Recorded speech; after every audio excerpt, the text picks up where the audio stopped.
მოგესალმებით, დღეს გავაგრძელებ საუბარს ვიტამინთან დაკავშირებით, ეს არის B3 ვიტამინი, იგივე ნიაცინი.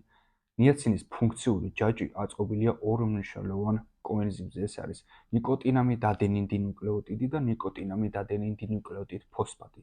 ეს ორი კოენზიმი ჩამოყალიბებულია B3 ვიტამინის ხელშეწყობით. ანუ თუ B3 ვიტამინი არ იქნება ორგანიზმში იმ რაოდენობით, რაც არის ნორმალური დოზა, ეს ორი კოენზიმი ვერ ჩამოყალიბდება და ვერ შეასრულებს იმ მთელ რიგ ფუნქციებს, რომლებსაც ახლა მე ჩამოვთვლი. უპირველეს ყოვლისა, ნიკოტინამიდ ადენინ დინუკლეოტიდის მნიშვნელოვანი ფუნქცია არის კატაბოლიზმი, რაც გულისხმობს ცილების, ცხიმების, ნახშირწყლების და მათ შორის ალკოჰოლის დაშლას. აგრეთვე დნმ-ის აღდგენის მექანიზმებშიც არის ჩართული. ის ასევე მონაწილეობას იღებს უჯრედების სასიგნალო ფუნქციაში და რაც მნიშვნელოვანია, ისეთი ფერმენტების ჩამოყალიბებაზე, როგორიც არის სირტუინები, რომლებიც გავლენას ახდენენ უჯრედების ჯანმრთელობაზე, მეტაბოლიზმზე და დაბერებაზე. ხოლო მეორე ნიკოტინამიდ ადენინ დინუკლეოტიდ ფოსფატი მონაწილეობს ანაბოლიზმში, რაც გულისხმობს ცხიმოვანი მაკრომოლეკულებისა და ქოლესტეროლის სინთეზში. აგრეთვე მონაწილეობას იღებს დნმ-ის რეპარაციულ ქმედებებში და რაც მთავარი არის, კანს ანიჭებს ჯანმრთელობას და ელასტიურობას. რა თქმა უნდა, ნერვულ სისტემაშიც აქვს თავისი როლი, ის ხელს უწყობს არაპირდაპირ გზით ნეიროტრანსმიტერების გამომუშავებას, როგორც არის სერატონინი და დოფამინი, რომლებიც ყოველდღიურ ცხოვრებაში გავლენას ახდენენ ქცევაზე და განწყობაზე ჩვენს ორგანიზმში. ასე რომ ხედავთ, რატომ უნდა იყოს მუდმივად ადეკვატური დონე ნიაცინის ორგანიზმში ამ ორი მნიშვნელოვანი კოენზიმის ჩამოყალიბებისთვის, რომლებსაც მთელი რიგი ფუნქციები აქვს, რომლებიც უკვე მე ჩამოგითვალეთ. B3 ვიტამინის დეფიციტის დროს ორგანიზმის მიერ გამოვლინდება სიმპტომები, როგორიც არის კუნთების ტკივილი და სისუსტე, თავის ტკივილი, ენის წვა და შეშუპება, რასაც გლოსიტი ეწოდება. აგრეთვე გამოვლინდება უნარჩვევების დაქვეითება, უმადობა. რთული დეფიციტის დროს გამოვლინდება მდგომარეობა, როგორიც არის პელაგრა. პელაგრას დროს ხშირად კანზე იცის გამონაყარი, აგრეთვე კანის გაუხეშება და ფერის შეცვლა, აი მოყავისფრო ფერი არის ხოლმე ხშირად პელაგრას დროს. აგრეთვე დერმატიტი ახლავს მას. ვის შეიძლება განუვითარდეს B3 ვიტამინის დეფიციტი?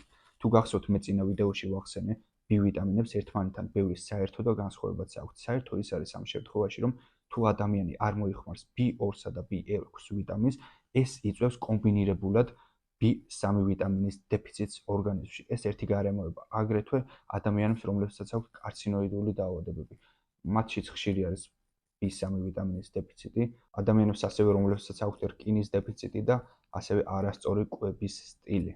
როგორც წესი, სისხლის პლაზმაში ნიაცინის ადეკვატურ დონედ მიიჩნევა 0,5-დან 4,0 მიკროგრამი 1 მილ-ზე, მაგრამ ეს შეიძლება იყოს განსხვავებული, მაგალითად, სუბუქი დეფიციტის დროს ეს არის 0,5-დან ქვემოთ, ამ დროს სუბუქი დეფიციტია და სუბუქი ჩარევას საჭიროებს, მაგრამ თუ არის 0,2 მიკროგრამ მილ-ზე ქვემოთ, ეს ნიშნავს უკვე არის მძიმე დეფიციტი და აი ამ დროს ვლინდება ისეთი დაავადება, როგორც არის პელაგრა. თუმცა კონკრეტული ინდივიდის შემთხვევაში ტესტირების დროს, რა თქმა უნდა, იქ სხვადასხვა ფაქტორს ექცევა ყურადღება და რა თქმა უნდა, მაჩვენებელი შეიძლება იყოს განსხვავებული. ბოლოს გეტყვით ბუნებრივ საკვებს, რომლებშიც B3 ვიტამინი არის. ეს არის თევზეული, ტუნა, განსაკუთრებით ორაგულში არის აგრეთვე კვერცხი, სოკო, ძროხისა და ღორის ხორცში, მაგრამ მინდა მოგახსენოთ, რომ კვირაში ერთხელ თუ მიირთმევთ ძროხის ან ღორის ხორცს, ეს დაასტაბილურებს თქვენს ორგანიზმში B3 ვიტამინის დონეს, მაგრამ ასევე შესაძლებელი არის თვეში ერთხელ სრულიად საკმარისია საქონლის ღვიძლი. ასე ვთქვათ, საქონლის ღვიძლი B ვიტამინით და ბუდია.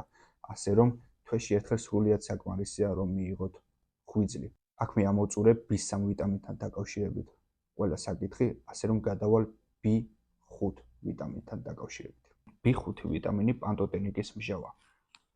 მარტივად რომ ვთქვათ, პანტოტენიკის მჟავა არ საჭიროებს დიდ განხილვას, რადგან ასე რომ ვთქვათ, B ვიტამინთან შორის ყველაზე სუბუქი ვიტამინია, რადგან მას შევხვდებით ყველა ცოცხალი ორგანიზმის უჯრედში.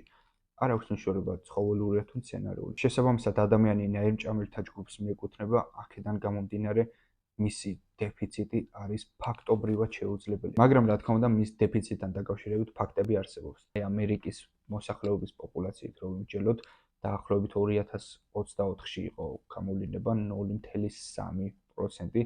ეს არ არის დიდი მაჩვენებელი ამერიკის მასშტაბზე, შესაბამისად, კიდევ ვიმეორებ, მისი დეფიციტი არის იშვიათად, მით უმეტეს საქართველოში. განვიხილავ რამდენიმე მის საჭირო ფუნქციას ჩვენს ორგანიზმზე, ეს არის თმის გაჯანსაღებაში იღებს მონაწილეობას, აგრეთვე კანის ელასტიურობაში. კოსმეტოლოგიაში სხვათა შორის ამას იყენებენ პრევენციისა თმის ცვენის. ორგანიზმის უჯრედის მემბრანას აჯანსაღებს და ასევე კვლევებით დატკიცებული არის, რომ ჰემოგლობინის სინთეზშიც იღებს რაღაც დოზით მონაწილეობას. როგორც ვახსენე უკვე, მისი დეფიციტი საკმაოდ იშვიათია პრაქტიკაში, მაგრამ თუ მაინც და მაინც ის გამოვლინდა, ეს ნიშნავს, რომ სხვადასხვა ნივთიერებების დეფიციტიც გაქვთ ორგანიზმში, არა მხოლოდ B5-ის, ასე რომ ის არ ვლინდება კონკრეტულად მისი დეფიციტიდან გამომდინარე.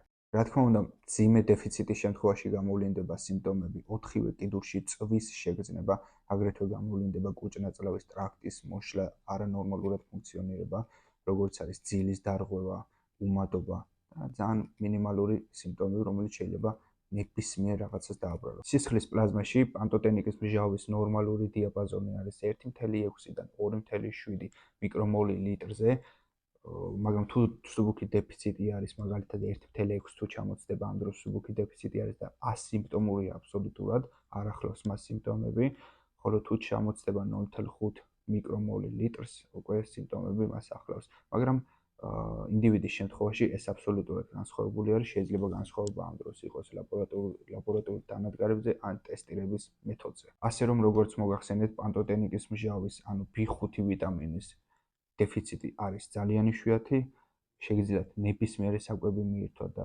ორგანიზმი ამას მიიღებს ისე, როგორც საჭიროა, თუ რაიმე სხვა პრობლემა არ გაქვთ, ასე რომ თუ სადმე ნახეთ მაგალითად მავრიკის კუნძულელი დოდოც გადმოფრენილი, შეგიძლიათ ისიც მიირთვათ და იქაც კი იქნება B5 ვიტამინი. გისურვებთ ჯანმრთელობას. შევხვდებით მომავალ ვიდეოებში. კარგად გრძანდებოდეთ.